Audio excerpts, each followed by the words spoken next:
Tara, magluto tayo ng atay balunan, adobo, atay balunan. Naglagay tayo ng bawang at luya. Yan, maglalagay din tayo ng sibuyas. Tapos yung ating patatas. Saka ilalagay natin ang atay balunan, atay puso. Yung manok, yan. Mekos mo lang yun guys. Ilalagay din tayo ng sili dyan. Yan, tatlong peraso, saka maling sarap. Toyo na yan.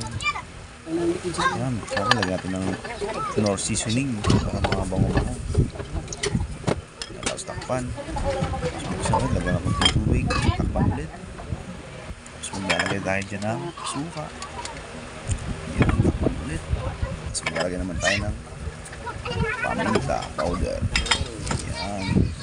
Pulo na guys. Naglagay tayo ng lawin dyan. Napakasarap na guys. Atay balunan na adobo. Adobong atay balunan. Napakasarap na guys.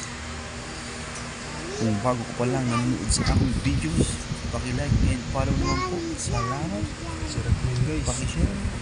Bye na.